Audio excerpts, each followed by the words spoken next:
मराठा आरक्षणाचा भूलभुलैया या विषयावर आपण भाष्य करणार आहोत। आपण जर या चॅनलवर नवीन असाल तर सबस्क्राईब करा, व्हिडिओ मात्र शेवटपर्यंत पहा आणि काही वाटलं तर कमेंट मात्र जरूर करा। तर राज्य सरकारांनी मग ते आघाडीचे असोत की युतीचे असोत वेळोवेळी वाटाण्याच्या अक्षता दाखवण्याचं काम किंवा काहीतरी देऊन बोळवण केल्याचं काम हे मराठा समाजाप्रती केलेलं आहे। राज्यामध्ये सर्वाधिक मुख्यमंत्री मराठा समाजाचे झाले। प्रत्येक मंत्रिमंडळामध्ये सरकार कोणाचंही असो अर्ध्यापेक्षा जास्त मंत्री हे मराठा समाजाचे आहेत।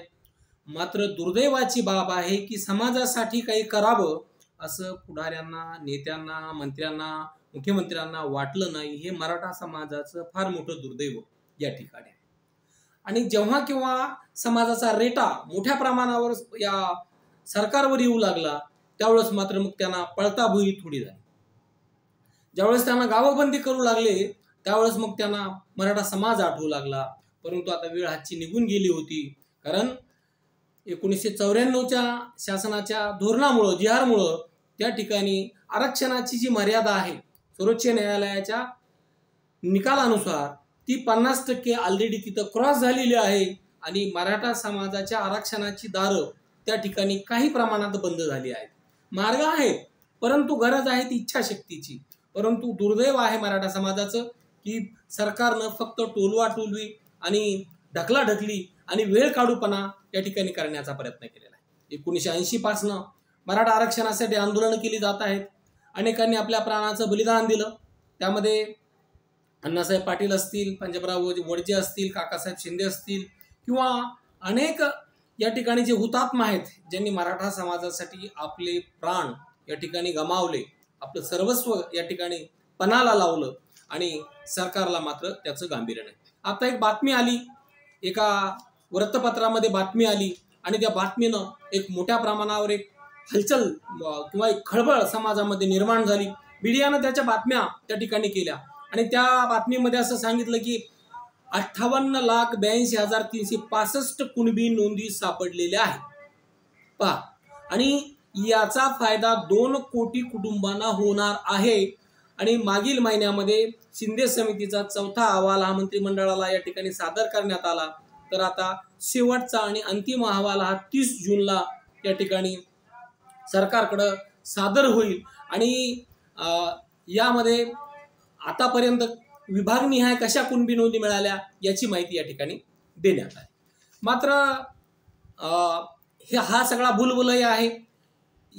यापूर्वी सुद्धा अशाच प्रकारचा प्रयत्न या ठिकाणी करण्यात आला। मराठा समाजाला आरक्षण मिळू नये यासाठी हा घाट घातल्याचं दिसून येतंय। आपण जाऊ त्या निष्कर्षाप्रतही जाऊ। तर या ठिकाणी 2014 मध्ये कुठल्याही समितीला आरक्षण देण्याचे अधिकार नसतात। मात्र आघाडी सरकारनं निवडणुकीच्या तोंडावर घाईघाईमध्ये, कारण 4.5 वर्षात काहीच केलं नाही, घाईघाईमध्ये निवडणूक तोंडावर आहे म्हणून राणे समितीच्या माध्यमातून आरक्षण दिलं, ज्याचा शेवट हा उच्च न्यायालयातच झाला। पुन्हा 2018ला देवेंद्र फडणवीस साहेब मुख्यमंत्री झाले आणि त्यांनी गायकवाड आयोगाची स्थापना केली, रितसर सर्वे केला, परंतु पुन्हा काही चुका केल्या आणि ते आरक्षण सर्वोच्च न्यायालयानं त्या ठिकाणी 5 मे 2021ला रद्द केलं। त्याचं रिव्ह्यू दाखल झालं, तेही फेटाळलं। आता क्युरेटिव्ह त्या ठिकाणी प्रलंबित आहे। तर या आरक्षणाच्या अशा वेगवेगळ्या मागण्या होत असताना अंतरवाली सराठीसारख्या गावामध्ये अतिशय या खेडे गावामध्ये जरांगे पाटलासारखं नेतृत्व या ठिकाणी पुढे आलं आणि त्यांनी अंतरवाली सराठीला या ठिकाणी आमरण उपोषणाला सुरुवात केली। 1 सप्टेंबर 2023ला शांततेमध्ये या ठिकाणी उपोषणाला बसलेल्या आंदोलकावर त्या ठिकाणी पोलिसांनी प्रचंड मोठा लाठीचार्ज केला, डोके फोडली, हातापायाची हाडं मोडली, छातीमध्ये वेगवेगळ्या म्हणजे अवयवामध्ये शरीराच्या या ठिकाणी बंदुकीचे छर्रे घुसले आणि लोकांमध्ये प्रचंड प्रमाणामध्ये तिरीक निर्माण झाली।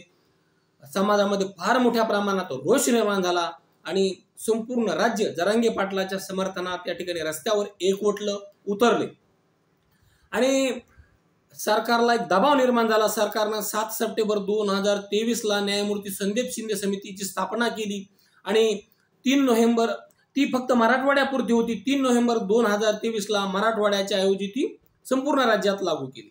तर न्यायमूर्ती संदीप शिंदे समितीनं पहिला अहवाल आपला हा 42 दिवसानं 30 ऑक्टोबर 2023ला सादर केला, ज्यामध्ये मराठवाड्यातल्या 13,498 नोंदी या ठिकाणी होत्या. म्हणजे 0.066%, काहीच नाही, अर्धा टक्का सुद्धा नाही. इतकी गंभीर अवस्था आहे. आणि इकडं छगन भुजबळ असतील, बोगस प्राध्यापक हाके असेल, अशा अनेकांनी इकडं म्हणजे अगदी हाबूक ठोकायला सुरुवात केली, सरकारविरोधात गरळ ओकायला सुरू केली की काहीतरी गंभीर होणार आहे, काहीतरी भयंकर होणार आहे. परंतु तसं काहीही झालं नाही. असं कुठलाही प्रकार झाला नाही. कारण काय म्हटलंय की खुदा पहाड निकला चुवा, अशा प्रकारची अवस्था झाली. आणि पुन्हा 30 सप्टेंबर 2024ला दुसरा आणि तिसरा अहवाल या ठिकाणी सादर झाला. आणि या अहवालात स्पष्टपणे म्हटलंय, ही ओळ फार महत्वाची ऐका, नव्या 1,65,613 नोंदी मिळालेल्या आहेत. नव्या, आता सांगितलं तर 58 लाख मिळाल्या, आता नव्या किती हे आपण याच्या तळापर्यंत गेलं पाहिजे. आणि चौथा अहवाल जून म्हणजे आता हा शेवटचा अहवाल जून 25 मध्ये येणार आहे. आणि ही समिती बोगस आहे अशा प्रकारचं तिला न्यायालयात आव्हान दिलं होतं, तरी न्यायालयाने तिला वैध ठरवलं, कारण ती वैधानिक समिती आहे असं न्यायालयानं म्हटलं. शिंदे समितीचा एक चेंडू केलेला आहे. तिला कर्मचारी नाही, तिला मनुष्यबळ नाही, तिला पैसा नाही, आता तर तिला कार्यालय सुद्धा नाही. राज्यात जेवढे काही कक्ष होते सगळे कक्ष बंद पडलेले आहेत. आणि वेळोवेळी तिला मुदतवाढ देण्याचं काम केलं. म्हणजे पहिली मुदतवाढ दिली डिसेंबर 23 पर्यंत, दुसरी दिली 29 फेब्रुवारी 24 पर्यंत, तिसरी दिली 31 डिसेंबर 24 पर्यंत. आणि पुन्हा मध्ये काही 1.5 महिन्याचा कालखंड झाला. पुन्हा या ठिकाणी ती जरांगे पाटलाच्या 8व्या आंदोलनानंतर या ठिकाणी आमरण उपोषणानंतर 30 जून 25 पर्यंत या ठिकाणी मुदतवाढ दिलेली आहे. यातला बराचसा वेळ लोकसभेच्या निवडणुकीत त्या आचारसंहितेत गेला, कर्मचाऱ्याच्या संहितेत गुंतले, विधानसभेच्या आचारसंहितेत गुंतले. आता पुन्हा नव्यानं वाढ दिलेली आहे, मात्र मनुष्यबळ नाही, कक्ष बंद पडलेले आहेत. नोंदी कशा शोधणार? मोडीलिपी अभ्यासक नाहीत, उर्दूचे अभ्यासक या ठिकाणी कमी पडत आहेत. आणि Hyderabad gazette, Bombay gazette, Satara gazette याचंही पुढं काहीही नाही. आणि आता सांगितलं जातंय की 58,82,000 कुणबी नोंदी सापडलेल्या आहेत. आणि मात्र यातल्या मॅक्झिमम नोंदी ह्या 1967 पासूनच्या आहेत. आणि ऑलरेडी ते आरक्षण घेत आहेत त्यांच्या आहेत. आणि यामध्ये सगळ्यात महत्त्वाचं म्हणजे कोकण विभागात 8.25 लाख कुणबी नोंदी सापडलेल्या आहेत, कधीपासून 67 पासून आतापर्यंत.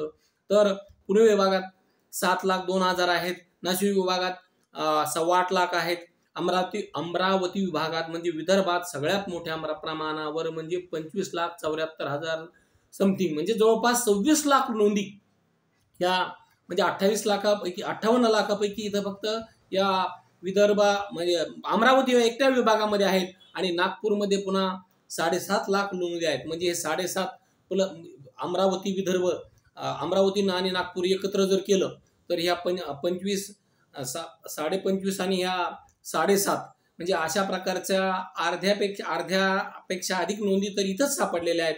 आणि विदर्भातले जवळपास 80-85% लोक बांधव हे कुणबी झालेले आहेत. म्हणजे हा सगळा भूलभुलैया आहे. आतापर्यंत या ठिकाणी 8,25,000 प्रमाणपत्राचं वाटप झालेलं आहे असं म्हटलं जातं. जो एका मंत्र्याच्या आशीर्वादानं राज्य मागासवर्ग आयोगावर बोगस म्हणजे प्राध्यापक असलेला व्यक्ती हा सदस्य झाला. यापूर्वी त्या ठिकाणी हरी नरके असतील, रावसाहेब कसबे असतील, त्या ठिकाणी राष्ट्रीय ओबीसी महासंघाचे त्या ठिकाणी बबनराव तायवाडे असतील, लक्ष्मण हाके असेल, बालाजी किल्लारीकर असेल, नसामध्ये मराठा विरोध ठासलेले लोक जर मराठा या राज्य मागासवर्ग आयोगावर असतील तर मराठा समाजाला आरक्षण कसं मिळणार हा मोठा प्रश्न आहे. आणि आता ते सांगतायत की काय जादू झाली की 58 लाख कुणबी नोंदी सापडल्या. या कुणबी नोंदी कुठं सापडल्या? शासनाच्या दप्तरात सापडल्या. या कधीपासूनच्या आहेत? 13 ऑक्टोबर 1967 पासूनच्या आहेत. नव्यानं काहीही झालेलं नाही. फक्त जरांगे पाटलाच्या आंदोलनाच्या रेट्यामुळे मात्र या ठिकाणी नोंदी शोधाव्या लागल्या. हा अहवाल घटनेची पायमल्ली करणार आहे. कशी घटनेची पायमल्ली होते ते सांगताय. घटनेची पायमल्ली घटनेनुसारच आहे नाही. आणि मराठा समाज पूर्णपणे ओबीसी समाविष्ट झालाय असं म्हणतात. अजिबात असा कुठलाही प्रकार नाही. आणि ओबीसी आरक्षण धोक्यात आलाय. आरक्षण हे फक्त एका जातीला नसतं तर ते जे मागास आहेत त्यांना आरक्षण आहे. आणि त्यामुळं असा कुठलंही नाही, हे फक्त गौडबंगाल निर्माण केलं जाते, मराठा समाजाला आणखी आरक्षण मिळू नये यासाठीचं हे षडयंत्र आहे.